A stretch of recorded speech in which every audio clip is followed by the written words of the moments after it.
Marketing Square. Bienvenue sur Marketing Square, le rendez-vous du gros marketing. Le gros, c'est un marketing qui sort des clous, qui se réinvente, qui se renouvelle. C'est aussi un mindset qui repose sur l'envie de se dépasser, de se détacher de ses opinions une bonne fois pour toutes et d'apprendre en continu. Si tu te reconnais dans cette description, que tu sois débutant ou expert, abonne-toi. Ce podcast va devenir ton meilleur allié. Ce podcast est rendu possible par Refer, une application qui te permet de créer des mises en relation faciles au sein de ton réseau. Trouver des nouveaux clients, rencontrer un partenaire idéal, recruter ton futur talent. Rendez-vous à refer.social, refer.social. L'application est disponible gratuitement sur tous les stores. Bonjour à tous et bienvenue dans ce nouvel épisode de Marketing Square. Aujourd'hui, on va parler employabilité. Je suis avec Vanessa Gigomas, qui est responsable RH chez Excelsia, et elle va nous dérouler aujourd'hui les 4 étapes pour construire sa marque candidat. Salut Vanessa, bienvenue dans le podcast. Bonjour Caroline, merci de m'accueillir. Avec grand plaisir, on s'est rencontrés sous les commentaires du post que j'avais fait pour parler de trouver un job via LinkedIn. Je crois que c'était le podcast avec Alexandre, c'est bien ça ? Exactement. Et du coup, tu avais gentiment commenté avec un mind mapping, une carte mentale, du coup, en disant, Caroline, je pense qu'on peut aller plus loin que cet épisode. Donc, tu as attiré ma curiosité et je suis ravie de te recevoir aujourd'hui. Du coup, on vous mettra l'épisode avec Alexandre dans le lien des ressources de l'épisode.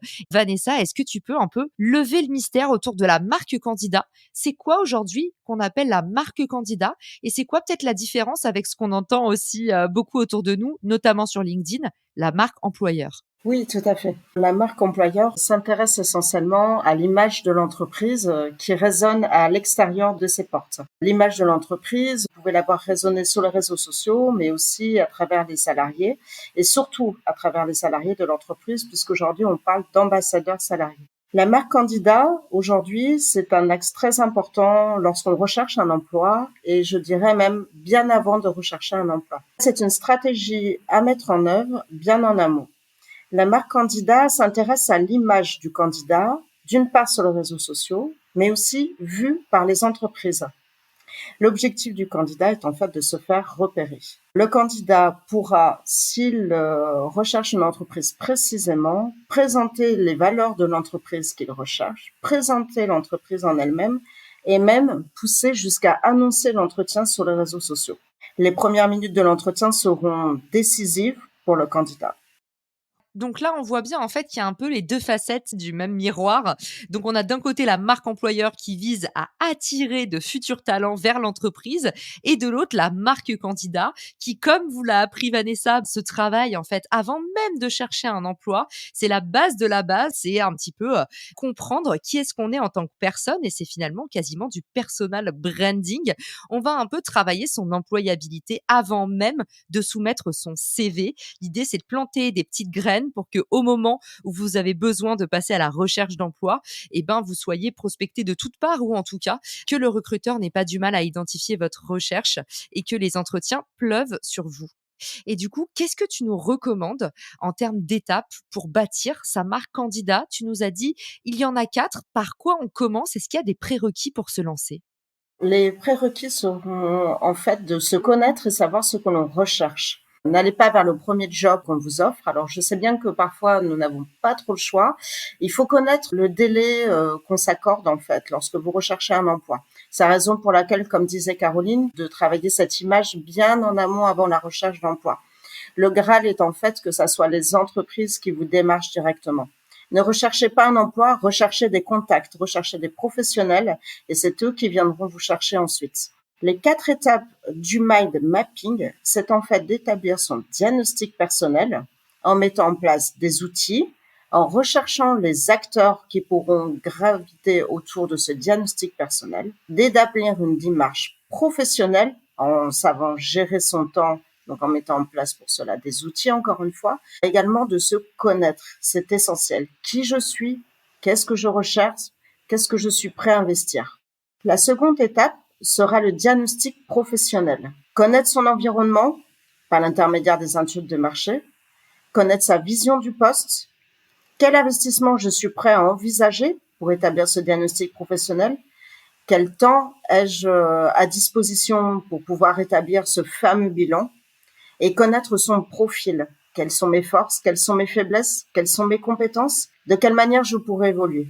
La troisième étape de ce mind mapping sera de mettre en place toute une série d'actions. Pour ces actions, je dirais qu'il est essentiel de pouvoir s'entourer, de travailler son image quotidiennement, ou au moins de façon hebdomadaire. Il faut que ça soit régulier. C'est vraiment la clé pour pouvoir établir une image. Établir une cartographie de sa recherche. N'hésitez pas à prendre un papier, un crayon et de noter tout sur une feuille de papier.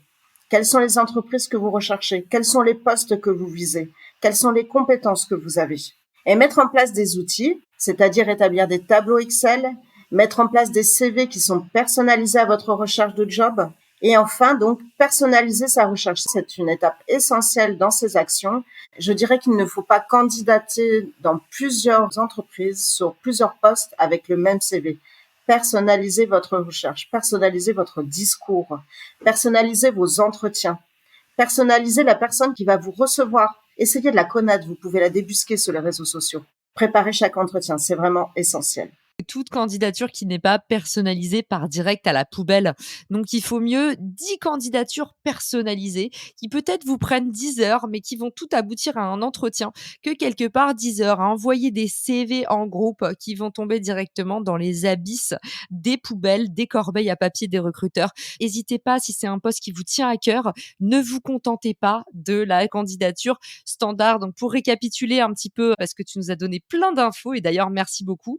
On établit son diagnostic personnel, c'est-à-dire qu'il faut absolument s'explorer, voir un petit peu où on en est, faire l'état des lieux et c'est quelque part se préparer en plus pour l'entretien puisque c'est les fameuses questions. Qu'est-ce que vous avez envie de faire? Quelles sont vos compétences? Où vous vous voyez dans 5 ans? Donc, on établit un peu son diagnostic personnel. Ensuite, on a le diagnostic professionnel. Ça, c'est l'environnement autour du poste. Place aux actions. Qu'est-ce qu'on peut mettre en œuvre? Ici, qu'est-ce que tu recommandes? Moi, je recommande de s'entourer, c'est-à-dire qu'il faut avoir des acteurs autour de soi, des acteurs professionnels. N'hésitez pas à vous entourer de votre réseau professionnel, à le développer. N'hésitez pas à aller checker les influenceurs sur LinkedIn. Il y a Christelle Defoucault, il y a Cécile Banon, qui sont vraiment des as en la matière au niveau de la recherche de votre job. Ce sont vraiment des soutiens. N'hésitez pas également à faire appel donc à ces professionnels qui sont les conseillers en évolution professionnelle. Travaillez votre image donc quotidiennement. C'est très important sur les réseaux sociaux. Établissez une cartographie également de votre recherche. Structurez votre recherche de job. C'est structurer d'une part le poste que vous recherchez. N'hésitez pas à prendre en compte les fiches ROM, les fiches de l'APEC qui sont en ligne. Quelles sont les missions? Quelles sont les compétences recherchées? Quels sont les savoir-être? C'est très important également en entretien. Également, mettez en place des outils pour s'y tenir à votre recherche d'emploi. Un outil, en fait, va lister la liste des entreprises que vous allez démarcher. Sur cette liste, n'hésitez pas à noter le nom des contacts que vous allez avoir à relancer pour montrer votre motivation, pour noter les entretiens également qui vont être planifiés.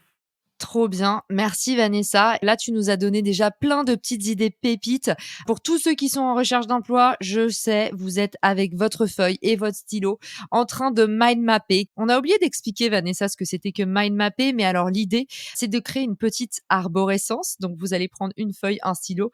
Vous pouvez tracer du coup 3 colonnes, diagnostic personnel, professionnel, les actions à mettre en œuvre pour bien vous entourer, comme vous l'a dit Vanessa. Dernière chose, Vanessa, ensuite, on passe aux résultats.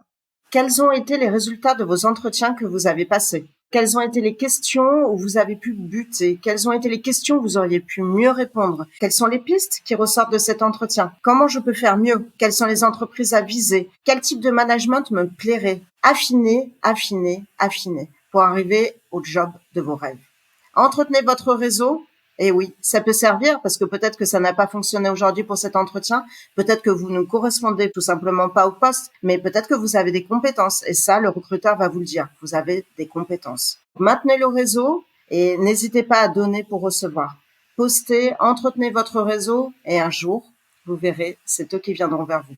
Génial, j'adore Vanessa. Et merci de nous avoir rappelé que, comme toujours dans la vie, ce qui ne se mesure pas ne s'améliore pas. On récapitule les 4 étapes: diagnostic personnel. C'est un petit peu comprendre qui on est, où est-ce qu'on veut aller et quelque part, quelles sont nos aspirations, dans quel genre de team, dans quel genre d'équipe on a envie d'évoluer. Ensuite, on a le diagnostic professionnel, donc l'entreprise qu'on vise et son secteur d'activité. Et puis ensuite, les actions à mettre en œuvre. Et tu nous disais, j'ai adoré d'ailleurs Vanessa, tu nous as rappelé qu'il fallait cultiver son réseau dès la première heure et ne pas attendre d'avoir besoin des autres pour commencer à ajouter des gens sur LinkedIn, à faire grossir son réseau personnel. Votre réseau, c'est votre capital, votre actif le plus précieux. Donc, on en prend soin et on le cultive dès la première heure. Et puis, dernièrement, tu nous dis les résultats, bien garder une feuille de suivi. On connaît l'importance de la relance. On peut relancer même plusieurs fois, mais il y a des règles. On en avait parlé dans l'épisode avec Alexandre. N'oubliez pas, liez les 2 épisodes, écoutez-les ensemble. J'espère que tous les conseils de Vanessa iront à bon entendeur. En tout cas, on fera un petit post LinkedIn pour annoncer cet épisode et vous pourrez poser toutes les questions que vous souhaitez. Vanessa, merci pour tous ces enseignements. Où est-ce qu'on peut te retrouver pour t'envoyer un petit message, te poser des questions ou te remercier pour l'épisode? N'hésitez pas à aller voir mon profil sur LinkedIn, Vanessa Gigomas. Je suis également connectée sur le profil d'Excellencia, l'entreprise pour laquelle je suis responsable RH. Je vais mettre en ligne mon outil Mind Mapping. Vous pouvez le retrouver. N'hésitez pas à me poser des questions et également, je suis ouverte à l'enrichir. Merci Vanessa, merci à tous pour votre écoute et je vous dis à très vite pour un nouvel épisode. Ciao! Si cet épisode te plaît, tu peux le partager en me taguant ou lui laisser 5 étoiles sur Apple Podcast. Marketing Square.